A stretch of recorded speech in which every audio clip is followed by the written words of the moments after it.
കാണിക്കുന്നില്ലേ, കാണാൻ നല്ല മൊഞ്ചിലൊന്ന് കഴിക്കാൻ നല്ല ടേസ്റ്റും പെട്ടെന്ന് റെഡിയാക്കാൻ പറ്റുന്ന ഒരു കിഡിലും സ്നാക്സിൻ്റെ റെസിപ്പി ഉണ്ടല്ലോ.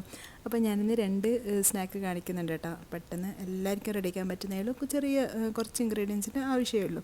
അപ്പോൾ ഈ 2 സ്നാക്ക് ഉണ്ടാക്കാൻ വേണ്ടിയിട്ട് നമുക്ക് ആവശ്യം മുട്ടയാണ്. അതുണ്ടെങ്കിൽ ബാക്കിയൊക്കെ നമ്മളെ വീട്ടിലൊക്കെ ഉള്ള സംഭവങ്ങൾ തന്നെ പെട്ടെന്ന് റെഡിയാക്കാൻ പറ്റും.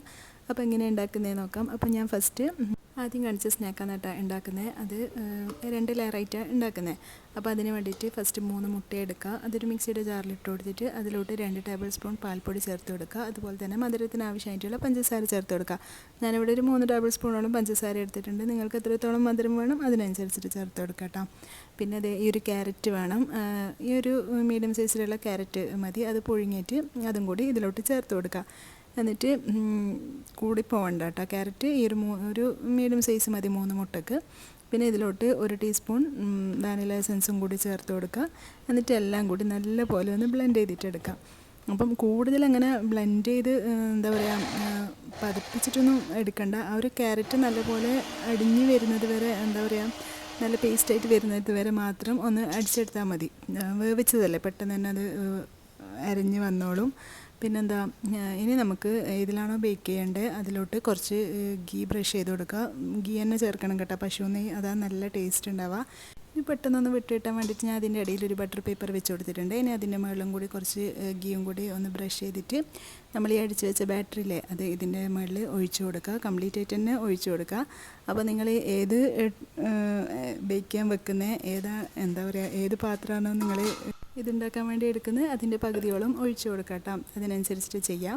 ഇനി അത് വേവുന്ന ടൈമിൽ നമുക്ക് വീണ്ടും 3 മുട്ട എടുത്തിട്ട് ആ ഒരു മിക്സിയുടെ ജാറിൽ തന്നെ 3 മുട്ട എടുക്കുക. ഇനി ഇതിലോട്ട് നേരത്തെ ചെയ്ത പോലെ 2 ടേബിൾ സ്പൂൺ പാൽപ്പൊടി ചേർത്ത് കൊടുക്കുക. പിന്നെ മധുരത്തിന് ആവശ്യമായിട്ട് ഞാനിവിടെ 3 ടേബിൾ സ്പൂൺ നിറച്ച് തന്നെ പഞ്ചസാര ചേർത്ത് കൊടുക്കുന്നുണ്ട്. മധുരമൊക്കെ നിങ്ങൾ ഇഷ്ടത്തിനനുസരിച്ചിട്ട് നോക്കിയിട്ട് ചെയ്യുക. പിന്നെ ഇതിലോട്ട് നേരത്തെ ചേർത്ത പോലെ തന്നെ കേട്ടോ കുറച്ച് വാനില എസൻസ് ചേർത്ത് കൊടുക്കുക. പിന്നെ അതേ ഒരു 1/4 കപ്പ് പാൽ ഒഴിച്ചു കൊടുക്കാം. കൂടി പോകണ്ട കേട്ടോ. പാല് 1/4 കപ്പ് മാത്രം ഒഴിച്ചു കൊടുക്കുക. അത് 1/2 കപ്പിൻ്റെ മെഷർമെൻറ്റാണ്. അപ്പോൾ അതിൻ്റെ പകുതി 1/4 കപ്പാണ് ഞാൻ യൂസ് ചെയ്തിട്ടുള്ളത്. ഇനി നമ്മൾ നേരത്തെ ചെയ്ത പോലെ അത്രയും വേണ്ട കേട്ടോ. ജസ്റ്റ് ആ ഒരു പഞ്ചസാരയൊക്കെ മെൽട്ടാവാൻ വേണ്ടിയിട്ട് മാത്രം ജസ്റ്റ് ഒന്ന് അടിച്ചെടുക്കുക. ആ ടൈമിൽ ഒരു 10-15 മിനിറ്റൊക്കെ ആകുമ്പോഴത്തേക്കും ഇത് നല്ലപോലെ വെന്ത് വന്നിട്ടുണ്ട്. നമ്മൾ നേരത്തെ ഉണ്ടാക്കിയ ആ ഒരു എഗ്ഗിൻ്റെ മിക്സ് ഇങ്ങനെ ഇതിലോട്ട് നമ്മൾ ഈ ഒരു നമ്മളിപ്പോൾ അടിച്ച് വെച്ചിട്ടുണ്ടായിട്ടില്ലേ മുട്ടൻ്റെ അതും കൂടി ഇതിലോട്ട് ഒഴിച്ചു കൊടുക്കാം.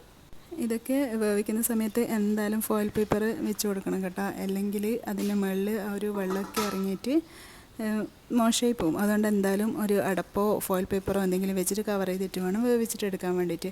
വീണ്ടും ഒരു 15 മിനിറ്റൊക്കെ കഴിഞ്ഞപ്പോൾ അതേ നല്ലപോലെ ഒന്ന് വെന്ത് വന്നിട്ടുണ്ട് കേട്ടോ. നമ്മൾ മേലെ എഗ്ഗിൻ്റെ മാത്രം മിക്സല്ല, അതൊന്ന് തണിഞ്ഞ് വരുമ്പം എന്തായാലും ഒന്ന് താഴ്ന്ന് വരും. അപ്പോൾ അതേ ഇതൊന്ന് സെറ്റായിട്ട് വന്നിട്ടുണ്ട്. ഇനി നമുക്കിത് നല്ലപോലെ തണുത്തതിന് ശേഷം മാത്രം ഡിമോൾഡ് ചെയ്തെടുത്താൽ മതിയേ. ഇത് ചൂടാറുന്നതിന് മുന്നേ ചെയ്ത് കഴിഞ്ഞാൽ കറക്റ്റ് ഷേപ്പിൽ കിട്ടൂല, എന്തായാലും പൊട്ടിപ്പോകാൻ ചാൻസ് ഉണ്ട്.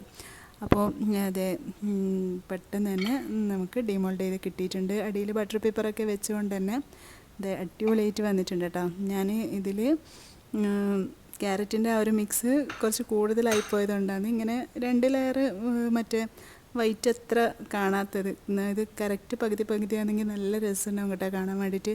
ഞാനിത് ഇഡ്ഡലി തട്ടിൽ ചെയ്യാൻ നോക്കിയിട്ടുണ്ടായിന്, പക്ഷേ അതിൽ ഹോൾസുള്ളതുകൊണ്ട് ഫ്ലോപ്പായി പോയി. അതുകൊണ്ടാണ് ഞാൻ പിന്നെ ഇങ്ങനെ ചെയ്തത്. ഇഡ്ഡലി തട്ടിലാകുമ്പം അതിൻ്റെതായ ഷേപ്പിൽ വേറെ തന്നെ ഒരു രസം ഉണ്ടാവുമല്ലോ കാണാൻ. അപ്പം നല്ല രസമില്ല കാണാൻ വേണ്ടിയിട്ട്. അപ്പോൾ നിങ്ങൾക്ക് ഇഷ്ടമുള്ള ഷേപ്പിൽ ഇങ്ങനെ കട്ട് ചെയ്തിട്ട് എടുത്തിട്ട് സെർവ് ചെയ്ത് കഴിഞ്ഞാൽ അടിപൊളിയല്ലേ, പെട്ടെന്ന് റെഡിയാക്കാൻ പറ്റുന്നതല്ലേ ഉള്ളൂ. അപ്പോൾ എല്ലാവരും ഒന്ന് ട്രൈ ചെയ്ത് നോക്കട്ടെ. എല്ലാവർക്കും ഇഷ്ടം, നല്ല ടേസ്റ്റുമാണ് കഴിക്കാൻ വേണ്ടിയിട്ട്. ഇനി നമുക്ക് മറ്റേ സ്നാക്ക് എങ്ങനെ ഉണ്ടാക്കുന്നത് നോക്കിയാലും. ഇത് വട്ടലപ്പാന്ന് കേട്ടോ. ഇത് നമ്മുടെ നാട്ടിലുള്ളതല്ല, ശ്രീലങ്കൻ എന്താ പറയുക ഡിഷാണ്.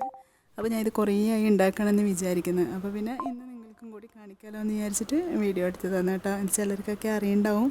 ഇത് നമ്മളിപ്പോൾ ഉണ്ടാക്കിയ സ്നാക്കിനേക്കാളും ഭയങ്കര ഈസിയാണ്, പെട്ടെന്ന് റെഡിയാക്കാൻ വേണ്ടിയിട്ടും പറ്റും, വലിയ പണിയൊന്നുമില്ല. അപ്പോൾ ഞാൻ ഇതെങ്ങനെ ഉണ്ടാക്കുന്നത് കാണിച്ചു തരാം. അതിന് വേണ്ടിയിട്ട് നമ്മൾ കുറച്ച് വലിയ ബൗൾ തന്നെ എടുത്തു മിക്സ് ചെയ്യാൻ ആവശ്യമായിട്ടുള്ള. ഇനി ഇതിലോട്ട് കട്ട് തേങ്ങാപ്പാലാണ് എടുക്കുന്നത്. അപ്പോൾ ഞാനിവിടെ 1 കപ്പും പിന്നെ ഒരു 1/4 കപ്പും കൂടിയിട്ട് ഒരു 1.25 കപ്പ് തേങ്ങാപ്പാൽ എടുത്തിട്ടുണ്ട് കേട്ടോ. കട്ട് തേങ്ങാപ്പാലാണ്, 1 കപ്പായാലും മതി. ഇനി ഇത് ഈ ഒരു ബൗളിലോട്ട് ഒഴിച്ചു കൊടുക്കാം. ഇനി ഇതിലോട്ട് നമുക്ക് ചേർത്ത് കൊടുക്കേണ്ടത് പൊടിച്ച ശർക്കരയില്ലേ, ഇത് ഇങ്ങനെ തന്നെ നമുക്ക് വാങ്ങിക്കാൻ വേണ്ടി കിട്ടും കേട്ടോ. നിങ്ങളെ കയ്യിൽ ശർക്കര വലുതാണുള്ളതെങ്കിൽ അതിങ്ങനെ പൊടിച്ചിട്ട് ചേർത്താലും മതി. പക്ഷേ ഇതിൽ കരിപ്പട്ടി എന്നുള്ള സംഭവമാണ് ശരിക്കും ചേർക്കാമെന്നാണ് കേട്ടോ പറയുന്നത്.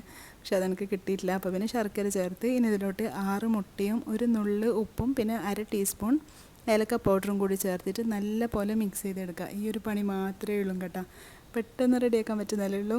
അപ്പം ഇതെല്ലാം കൂടി ചേർത്തിട്ട് മിക്സിയിൽ അടിച്ചെടുക്കണ്ട, ഇങ്ങനെ വിസ്ക് വെച്ചിട്ട് നല്ലപോലെ ഒന്ന് മിക്സ് ചെയ്തിട്ട് എടുക്കുക. അപ്പോൾ ആ ഒരു മുട്ടയും ആ ഒരു ശർക്കരൻ്റെ അതൊക്കെ ഒന്ന് മെൽട്ടായിട്ട് ഈ ഒരു തേങ്ങാപ്പാൽ നല്ലപോലെ മെൽട്ടായിട്ട് വരണം കേട്ടോ. അതുവരെ ഒന്ന് നല്ലപോലെ ഒന്ന് മിക്സ് ചെയ്തിട്ട് എടുക്കുക. ഇനി ഇത് നമുക്ക് ഏതിലാണോ വേവിക്കേണ്ടത്, നമുക്ക് ബേക്ക് ചെയ്തെടുക്കേണ്ടത്, ആ ഒരു പാൻ വെച്ചിട്ട് അതിലോട്ട് ഗീ ബ്രഷ് ചെയ്തിട്ട് പിന്നെ ഇതിൽ നമ്മൾ അരിച്ചിട്ട് വേണം കേട്ടോ ചേർക്കാൻ വേണ്ടിയിട്ട്. അപ്പോൾ നമ്മൾ റെഡിയാക്കി വെച്ച ഈ ഒരു ബാറ്റർ അരിപ്പ വെച്ചിട്ട് ചെറിയ ഹോൾസുള്ള അരിപ്പ തന്നെ എടുത്തോ. എന്നിട്ട് നമ്മൾ ചായൻ്റെ അരിപ്പൊക്കെ ഇല്ലേ, അത് വെച്ചിട്ട് നല്ല പോലെ തന്നെ അരിച്ചിട്ടെടുക്കുക. എന്നിട്ട് വേണം ഇതിലോട്ട് ഒഴിച്ചു കൊടുക്കാൻ വേണ്ടിയിട്ട്. കാരണം അരി ജാഗരിയിലുള്ളതും പിന്നെ നമ്മുടെ ഒരു മുട്ടയൊക്കെ വിസ്ക് വെച്ചിട്ടല്ലേ മിക്സ് ചെയ്തിട്ടുള്ളത്. അപ്പോൾ അതിൻ്റെ ആ ഒരു ചെറിയ ചെറിയ പീസസും കാര്യങ്ങളൊക്കെ ഉണ്ടാവുമല്ലോ. അപ്പോൾ അതൊക്കെ നല്ലപോലെ ഒന്ന് അരിച്ചിട്ട് എടുക്കുക കേട്ടോ. അപ്പോൾ അത് എല്ലാം കൂടി ഇതുപോലെ നല്ലപോലെ ഒന്ന് അരിച്ചിട്ടെടുക്കുക. അപ്പോൾ അതിലെന്തായാലും ചെറിയ ചെറിയ പീസസും ആ ഒരു ജാഗറിൻ്റെ ആ ഒരു ഇതൊക്കെ ഉണ്ടാവുമല്ലോ. ഇനി വേറെ ഒന്നുമില്ല. ഇനി നമ്മൾ ഇതൊന്ന് വേവിച്ചിട്ടെടുക്കുക. അതിന് മുന്നേ ഇതിൻ്റെ മുകളിൽ ഒരു ഫോയിൽ പേപ്പർ വെച്ചിട്ട് കവർ ചെയ്തിട്ടെടുക്കുക. ഇനി നമ്മൾ നേരത്തെ ചെയ്ത പോലെ തന്നെ ഒരു പാനിൽ വെള്ളം വെച്ചിട്ട് നല്ലപോലെ ചൂടായി കഴിഞ്ഞാൽ അതിലോട്ട് ഒരു സ്റ്റാൻഡ് വെച്ച് കൊടുത്തിട്ട് ഈ ഒരു ട്രേ ഇതിലോട്ട് വെച്ച് കൊടുക്കുക കേട്ടോ. എന്നിട്ട് സെൻട്രലായിട്ട് തന്നെ വെച്ച് കൊടുക്കുക. എന്നിട്ട് ഒരു മീഡിയം ഫ്ലെയിമിൽ നല്ല പോലെ തന്നെ ഒന്ന് വേവിച്ചിട്ടെടുക്കാം. അപ്പോൾ വെള്ളം വറ്റാണ്ട് ശ്രദ്ധിക്കുക, ഇടയ്ക്ക് നോക്കുകയാണെങ്കിൽ പെട്ടെന്ന് വെള്ളം വറ്റും. അപ്പോൾ നിങ്ങൾ നോക്കിയിട്ട് വേണമെങ്കിൽ വെള്ളമൊക്കെ ഒഴിച്ചു കൊടുക്കുക. ഹോളുണ്ടെങ്കിൽ അതിൽ ടിഷ്യൂ പേപ്പറോ എന്തെങ്കിലും വെച്ചിട്ടൊന്ന് എന്താ പറയുക ഹോൾസൊക്കെ അടച്ചിട്ട് നല്ല പോലെ ആവിയിൽ ഒരു 30 മിനിറ്റെങ്കിലും വേവിച്ചിട്ടെടുക്കണേ. അപ്പോഴാണ് നല്ല പോലെ വെന്ത് കിട്ടാൻ. അപ്പോൾ ഇതേ നല്ല പോലെ തന്നെ വെന്ത് വന്നിട്ടുണ്ട് കേട്ടോ.